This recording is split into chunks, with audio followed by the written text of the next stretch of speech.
Good evening. आज की जो क्लास है, मैंने आपसे कहा था कि कुछ ऑब्जेक्टिव है, थोड़े बहुत हम वो डिस्कस करेंगे। बहुत लंबी क्लास नहीं होने जा रही है। आप भी पढ़े, मैं भी पेपर बनाऊंगा, तो हम जल्दी ही करेंगे डिस्कशन।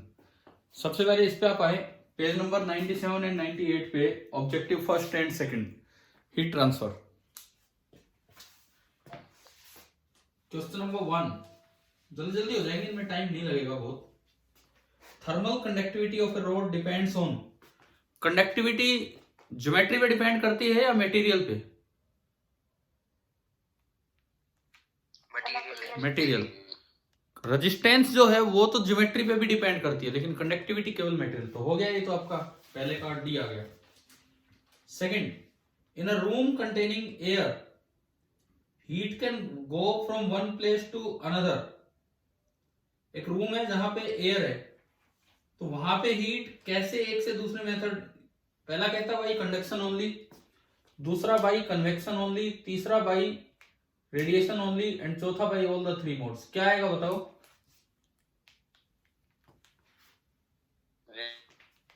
देखो, एक रूम में एक जगह से दूसरी जगह तक हीट जा रही है एयर के थ्रू।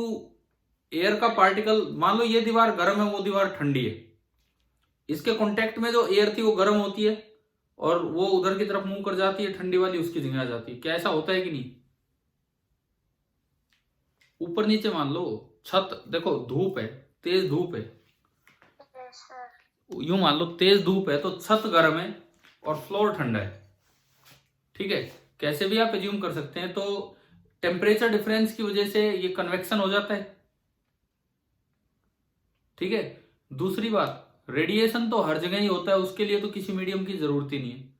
और कंडक्शन भी हो सकता है भाई, दो रूम के अंदर दीवारों से जुड़ा होता है, रूम दीवारों से जुड़ा होता है, तो वहां कंडक्शन से भी हीट एक से दूसरी जगह पे जाती ही जाती है। तो तीनों मेथड वहां पॉसिबल है। समझ आ गया होगा? ठीक है, चले हम आगे बढ़े। Question number 3, a solid at a temperature T1, a solid at a temperature T1 is kept in an evacuated chamber at temperature T2. T2 ज्यादा है T1 से। The rate of increase of the temperature of the body, ये तो direct rule है भाई। कौन सा rule, कौन सा रूल है, कौन सा लॉ है, बोलो कौन सा लॉ है? तीसरा सवाल, स्टीफन बोल्ट्जमैन लॉ। चैम्बर का टेम्परेचर ज्यादा है, इसका कम है, तो इसका टेम्परेचर बढ़ रहा होगा, और बाहर से जो रेडिएशन आएंगे उसका रेट, उसकी पावर 4 माइनस इसकी टेम्परेचर की पावर 4। स्टीफन बोल्ट्जमैन लॉ में हमने पढ़ा है। तो डायरेक्ट आंसर आ रहा है थर्ड का, क्या? डी है ना। फोर्थ, ये फोर्थ फिर से वही है कि ये जो u होता है ये डायरेक्टली प्रोपोर्शनल होता है t की पावर n के। n is 4। तो भाई ये खाली ब्लैक बॉडी के लिए होता है कि सबके लिए होता है, बताओ? ये जो रूल होता है ये खाली ब्लैक बॉडी के लिए होता है कि सबके लिए होता है?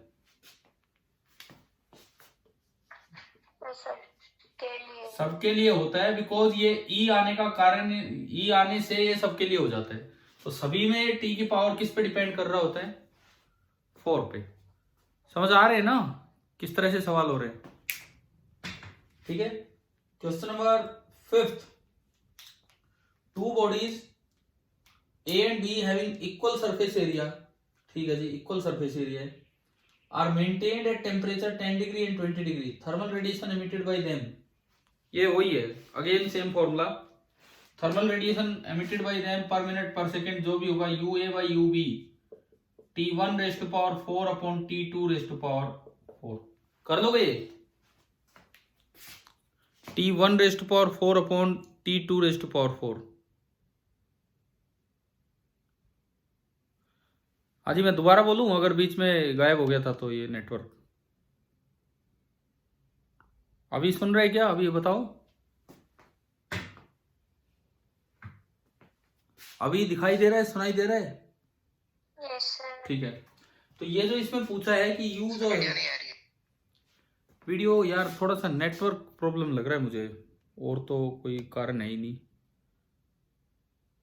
लो मैं दूसरे उससे भी चला देता हूँ, ये भी तो नहीं पता ना कौन सा सही काम करेगा। एक बार अब देखो, अब ठीक है थोड़ा।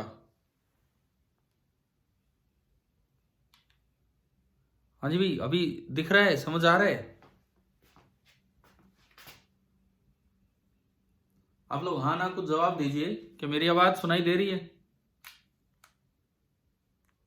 आवाज तो आ रही है और वीडियो दिख रहा है? वीडियो ब्लर है यार अब ये तो देखो मैं कुछ नहीं कर पाऊंगा। कोई आज ऑब्जेक्टिव है, थोड़ा सुन लीजिए, फटाफट ही हो रहे हैं, 5-10 मिनट में हम पूरे कर रहे हैं। दिक्कत है इसके बाद ये वीडियो देख लेना, अभी मैं डाल दूंगा थोड़ी देर में, तो सुन लो बस।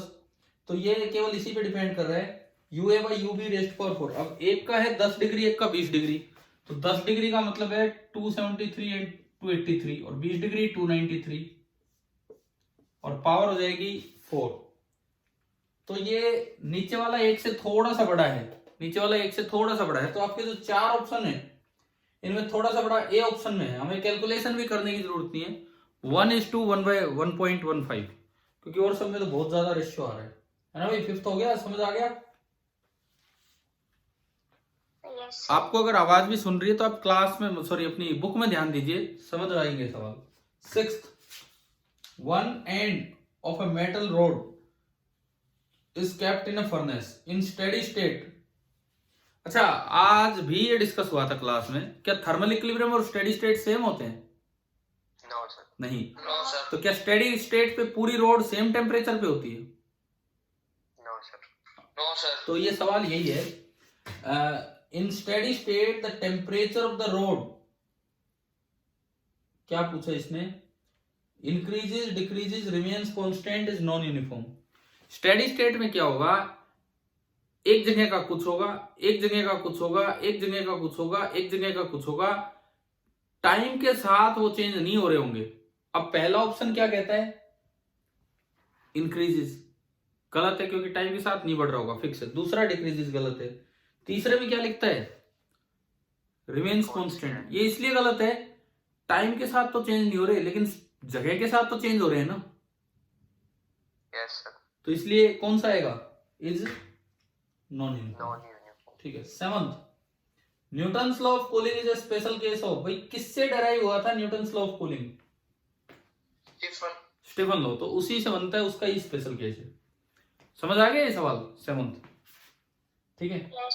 एट्थ, अब देखो न्यूटन्स लॉ वैसे पढ़ लो और उसका वो स्टार्टिंग मत पढ़ो। मान लो न्यूटन्स लॉ पढ़ के चले गए, उसके सवाल हो जाएंगे, लेकिन ये वाला ऑब्जेक्टिव रह जाएगा कि ये कहां से आया था।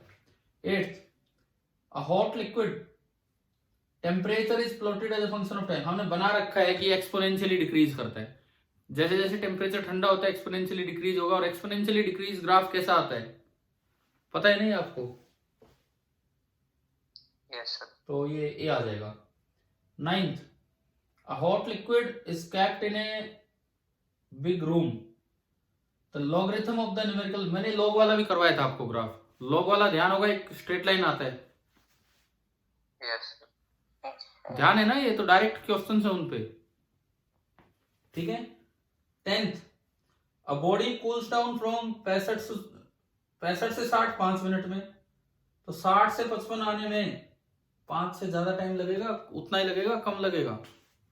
ज्यादा लगेगा। ज्यादा। ये हमने ग्राफ में भी दिखाया था, ग्राफ में शुरू में इतना कम टाइम में हो जाता है, बाद में इतना ही डिफरेंस के लिए टाइम ज्यादा लगता है, बताया था ना ये उसमें, ठीक है। न्यूटन्स लॉ ऑफ कूलिंग पे बेस्ड ये सवाल था। तो ऑब्जेक्टिव फर्स्ट के ये हो गए। ऑब्जेक्टिव सेकंड जो मल्टी करेक्ट है, हालांकि कल वाले आपके पेपर में मल्टी करेक्ट नहीं होंगे, लेकिन फिर भी आपको ध्यान से करने हैं ये, बिकॉज मल्टी करेक्ट ऐसे बना के दिए जा सकते हैं, सिंगल करेक्ट में भी। ऊपर 4 चीजें लिख दी, अब पहला ऑप्शन 1 and 2 आर करेक्ट, दूसरा ऑप्शन 1, 2 and 3 आर करेक्ट, समझ रहे हो ना? तो उनमें से कोई एक आपको छांटना होगा फिर ऐसे। चलिए स्टार्ट करते हैं। Objective second, question number 1, one end of a metal rod is dipped in boiling water, 100 degree पे फिक्स है वो। Other is dipped in melting ice, 0 degree पे फिक्स है। All parts of the rod are in thermal equilibrium with each other, क्या सारे part thermal equilibrium में, क्या heat transfer नहीं हो रहा है? Yes, sir. हाँ, हीट ट्रांसफर तो हो रहा होगा। Next, we can assign a temperature to the rod, ये तो अभी अभी ऊपर ही आया। क्या रोड का एक टेम्परेचर होता है? No, sir. नहीं, वो तो अलग अलग होगा। तीसरा, we can assign a temperature to the rod after steady state is reach, क्या स्टेडी स्टेट आने के बाद पूरी रोड का एक टेम्परेचर हो जाता है क्या? बोलो। No, sir. नहीं होता। No, sir. तब भी आप नहीं बोल पाएंगे। चौथा, state of the road does not change after steady state is reach, हाँ, अगर स्टेडी स्टेट आ गई तो उसके बाद रोड के किसी पॉइंट की स्टेट चेंज नहीं होगी, मतलब उसका किसी पॉइंट का टेम्परेचर जितना बन गया वो चेंज नहीं होगा। समझ आ गया कि नहीं है? बोलो, डाउट है कि क्लियर? Yes, sir. ठीक है। सेकंड देखो, मैं भी बहुत ज्यादा समय नहीं ले रहा हूं, फटाफट बस ये ऑब्जेक्टिव और वो ऑब्जेक्टिव इतना ही काम कर रहे हैं। तैयारी कर रहे हो ना कल के लिए? Yes, sir. मैं अभी इसके बाद पेपर बनाऊंगा, इसके बाद ये आपका डिस्कशन होने के बाद। सेकंड देखिए, एक्चुअली मैं फ्री ही अभी हुआ हूं, थोड़ा एक दो और क्लास होती है उसके बाद अभी फ्री होता हूं। सेकंड, अब ब्लैक बॉडी डज नॉट, भाई बताओ, जो ब्लैक बॉडी है वो इनमें से क्या काम नहीं करती है? एमिट रेडिएशन, क्या ब्लैक बॉडी एमिट नहीं करती है? करती है। फास्टेस्ट रेट से एमिट करती है। एब्जॉर्ब, क्या ब्लैक बॉडी एब्जॉर्ब नहीं करती है? फास्टेस्ट रेट से एब्जॉर्ब करती है। देखो, तीन चीजें थी, एमिशन छोड़ो, तीन चीजें थी, या तो लाइट रिफ्लेक्ट होगी, या एब्जॉर्ब होगी, या आगे ट्रांसमिट होगी। ब्लैक बॉडी ना तो रिफ्लेक्ट करती है ना ट्रांसमिट करती है, केवल क्या करती है? केवल क्या करती है? एब्जॉर्ब। और एमिट करती है वो तो एक अलग चीज है। तो एमिट भी करेगी, एब्जॉर्ब भी करेगी, ना रिफ्लेक्ट करेगी ना ट्रांसमिट। ट्रांसमिट को इसने रिफ्रैक्शन बोल दिया, रिफ्रैक्ट, वो ट्रांसमिशन ही है, रिफ्रैक्ट हो गया दूसरी साइड में चला गया। तो ना तो ट्रांसमिशन होगा और ना ही रिफ्लेक्शन होगा, तो सी और डी नहीं होगा, ए और बी होगा। तो आंसर तो सी और डी आ जाएगा। बताइए, समझ आ गया ये? सेकंड। Yes, sir. थर्ड, अच्छा एक बात यार, इतने एक्सरसाइज करने के बाद तो ये सवाल आसान लगने चाहिए, ऑब्जेक्टिव तो है ना, फटाफट होने चाहिए सवाल। थर्ड, तीसरा सवाल अगर हम देखें, इन समर, गर्मियों में, mild wind is often blown on the shore of a काम, भाई ये बताओ, ये जो समुद्र और जमीन के आसपास जो सी ब्रिज, लैंड ब्रिज, किस कारण से होती है?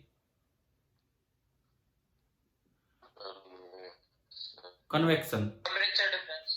हाँ नहीं यार, हीट ट्रांसफर सारा ही टेम्परेचर डिफरेंस की वजह से होता है, परंतु ये जो विंड्स बनती है, सी ब्रिज, लैंड ब्रिज, ये जो सी शोर के आसपास, ये कंडक्शन से होती है, कन्वेक्शन से कि रेडिएशन से? Convection. कन्वेक्शन। तो शायद आपका ये सवाल हो जाएगा डायरेक्ट।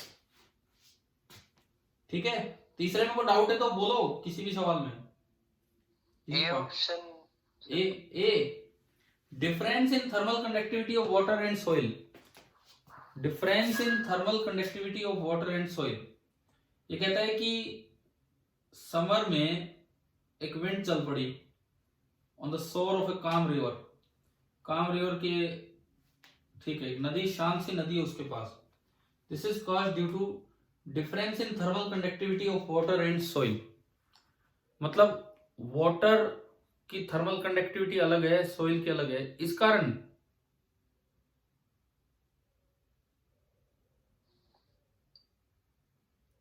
ये, या आप ये कहना चाह रहे हो कि पानी जल्दी गर्म होता है ना, पानी देर में गर्म होता है, देर में ठंडा होता है? Yes, sir. ठीक है, हम जो ये ब्रिज बनाते हैं, जैसे ये वाटर है और हम इधर लेते हैं सैंड, जैसे दिन की बात करें तो हम कह देते हैं कि भाई पानी जल्दी गर्म हो रहा है, पानी जल्दी गर्म हो रहा है, ठीक है। और सैंड इतनी जल्दी नहीं, पानी जल्दी नहीं, पानी देर से गर्म होता है, सैंड जल्दी गर्म होती है। तो इस वजह से यहाँ की एयर हॉट एयर है और वो एक कन्वेक्शन करंट बनने लग जाता है।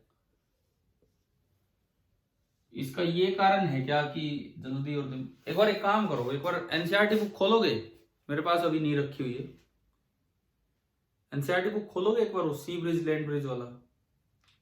Yes, sir. उसमें देखना ऊपर कोई लाइन तो दी थी शायद कि क्यों ये जल्दी गर्म होता है, देर में गर्म होता है, ये सब वाटर और सैंड में डिफरेंस के बारे में कुछ पढ़ के बताओगे एक बार मुझे?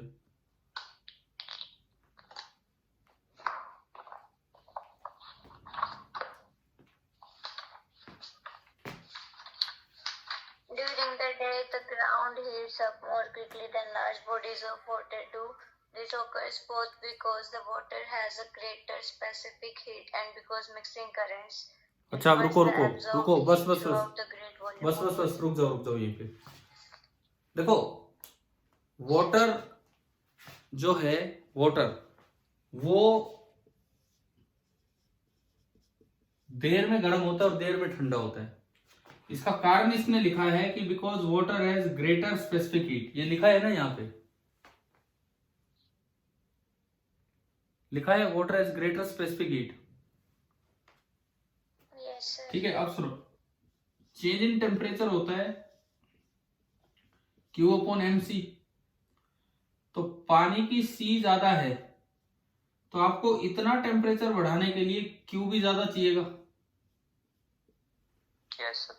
ठीक है, तो बराबर सा क्यों मिल रहा है, बराबर सा क्यों मिल रहा है सैंड को और वाटर को, बराबर क्यों मिल रहा है बराबर टाइम में, लेकिन पानी का सी ज्यादा होने से उसका टेम्परेचर उतना राइज नहीं कर पा रहा है जितना किसका राइज कर गया है, सैंड का। इस वजह से पानी के ऊपर पानी का टेम्परेचर अभी इतना नहीं है, सैंड ज्यादा गर्म है। तो इसमें थर्मल कंडक्टिविटी का कुछ लेना देना नहीं है, इसमें स्पेसिफिक हीट की वजह से ये है। पहला कारण है स्पेसिफिक हीट और दूसरा कारण है फिर वो कन्वेक्शन। तो ये जो ए पार्ट दिया है ये तो यहाँ पे गलत हो गया, समझ आ गया है क्या? यस। ठीक है, तो अगर स्पेसिफिक हीट का डिफरेंस होता वो होता तो वो सही हो जाता, और दूसरा कन्वेक्शन। चले भाई आगे बढ़े। Yes sir. मुझे ध्यान नहीं था बट वो एनसीईआरटी की लाइन से एकदम से क्लियर ही हो गया क्या चीज है क्या नहीं। चलिए question number 4। A piece of charcoal and a piece of shining steel. Steel अच्छा रिफ्लेक्टर है कि चारकोल? बताओ भाई, स्टील के बर्तन होते हैं वो अच्छा रिफ्लेक्ट करते हैं कि चारकोल? कौन अच्छा रिफ्लेक्टर है? स्टील। और हमने कभी लिखा था अपनी कॉपी में कि good reflectors are bad absorbers and bad absorbers are bad emitters. तो स्टील बैड एब्जॉर्बर है, बैड एमिटर है। अब देखते हैं इसमें क्या कहना चाह रहे हैं। ये कौन सा है सवाल नंबर 4। देखिए क्वेश्चन नंबर 4 देखो, steel will absorb more heat. क्या स्टील अच्छा एब्जॉर्बर है कि बैड एब्जॉर्बर है? बैड। ये तो गलत हो गया। दूसरा, temperature of steel will be higher than that of charcoal. जब स्टील इतनी एब्जॉर्ब ही नहीं कर रहा तो क्या उसका टेम्परेचर बहुत बढ़ेगा? नहीं बढ़ेगा, ये गलत हो गया। C, if both are picked up by bare and steel will be felt hotter. Steel, ये लोहा स्टील ये हमें गर्म महसूस होती है। हमने एग्जांपल भी दिया था उस दिन रेलवे स्टेशन पे बैठने वाला। Yes sir. क्योंकि इसका कारण होता है उनकी कंडक्टिविटी अच्छी है, इस वजह से। हाँ तो ये सही है। D, if the two are picked up from the lawn and kept in a cold chamber the charcoal will lose heat at a faster rate. अभी हमने पढ़ा था good absorbers are good emitter and bad absorbers are bad emitter. Steel अच्छा reflector है तो bad absorber है, और bad absorber होगा तो बैड ही एमिटर होगा। क्या अभी आखिरी बात आ गई है ना समझ? Yes sir. ठीक है, एक अच्छा सवाल है वैसे ये। क्लियर? चलें आगे बढ़े। 5वां सवाल, a heated body emits radiation which has maximum intensity near the frequency nu naught। ठीक है, एमिसिविटी ऑफ मटेरियल है 0.5, एब्सोल्यूट टेम्परेचर को डबल कर दिया। यार ये तो है ना, मैंने शायद आपसे पूछा था उसमें जैम आईआईटी के एक एग्जाम में आया था कि टेम्परेचर डबल कर दिया तो रेडिएंट पावर कितने टाइम से बढ़ेगी? 16 टाइम्स। और एक वो ब्यान डिस्प्लेसमेंट लॉ पे है कि जो लैम्डा एम है वो तो इनवर्सली प्रोपोर्शनल होता है टी के, या फिर जो न्यू एम होता है वो डायरेक्टली प्रोपोर्शनल टी के। ये यार्न डिस्प्लेसमेंट लो, हम इस तरह याद करते हैं, ये भी तो चीज साथ चलती है। क्या है तो इसमें ढूंढो ऐसा ऑप्शन। एब्सोल्यूट टेम्परेचर डबल कर दिया तो मैक्सिमम इंटेंसिटी के कोरस्पोंडिंग लैम्डा तो आधा हो जाएगा, और फ्रीक्वेंसी क्या हो जाएगी बोलो? डबल हो जाएगी। तो ढूंढ लो इसमें अपने आंसर। मिल गया ना? आ गया समझ क्या है क्या नहीं? Sixth, a solid sphere and a hollow sphere of same material and equal radii are heated to same temperature. देखो, एक सॉलिड स्फीयर है, एक होलो स्फीयर है, दोनों का सेम रेडियस है, तो एरिया दोनों का क्या हो गया? सेम। मटेरियल सेम है तो ई सेम, यस सर, सिग्मा भी सेम, लेकिन मास अलग होगा। उसी मटेरियल का उतने रेडियस का एक सॉलिड बना है, एक होलो, किसका मास ज्यादा होगा? सॉलिड का मास ज्यादा होगा। अब आते हैं अपने सवाल पे। तो ये लिखता है पहला option, both will emit equal amount of radiations. भाई रेडिएशन एमिट का फॉर्मूला होता है E A sigma T raise to power 4, ये वाला। क्या E दोनों का सेम है? मटेरियल सेम है, एरिया भी सेम है, रेडियस सेम है, सिग्मा वैसे ही कांस्टेंट होता है, टेम्परेचर भी सेम दे रखा है क्या? हाँ, यस सर। इसका मतलब जो रेडिएशन एमिट होंगी वो तो बिल्कुल सेम होंगी। क्या समझ आ रहा है? स्टार्टिंग में, क्योंकि स्टार्टिंग में उनका टेम्परेचर सेम है, इन द बिगनिंग लिखा है। क्लियर हुआ? ठीक है। B part, both will absorb equal amount of radiation from the surrounding in the beginning. तो सराउंडिंग में जो रेडिएशन एब्जॉर्ब करेगी वो होगा E sigma A into temperature of surrounding raise to power 4, वो भी सेम होगा। Yes sir. ठीक है। C part, initial rate of cooling will be same for the two sphere. अब रेट ऑफ कूलिंग में मास का रोल आ जाता है। देखो, dq by dt that is equal to mc dt by dt, minus लगा लो जी। अब dt by dt निकालोगे तो डिवाइड बाई mc आएगा। Yes sir. मास तो अलग अलग है ना, बाकी सब चीज सेम हो, यस। तो रेट ऑफ कूलिंग सेम नहीं होगा। एंड और क्या है इसमें? D, the two spheres will have equal temperature at any instant. मुझे लगता है शायद नहीं हो पाएगा, क्योंकि स्टार्टिंग टेम्परेचर सेम है। Yes sir. dq by dt दोनों का सेम है, मास सॉलिड का ज्यादा है, मास सॉलिड का ज्यादा है तो उसका रेट ऑफ कूलिंग कम होगा। यस। दो चीजें सेम टेम्परेचर से स्टार्ट हुई, एक फास्ट रेट से ठंडा होता जा रहा है, एक स्लो रेट से ठंडा हो रहा है, तो क्या कभी भी इनके टेम्परेचर बराबर हो पाएंगे? No sir. नहीं हो सकते। एक तो बहुत जल्दी जल्दी नीचे। क्या आंसर दिया एक बार देख लो, ऑब्जेक्टिव सेकंड में तो थोड़ा ए और बी है सर। हाँ तो ठीक है, समझ आ गया ये? Yes sir. ठीक है। अब भाई यूं बताओ, कुछ तैयारी है कल के टेस्ट की ना ठीक ठाक? Yes sir. ठीक है।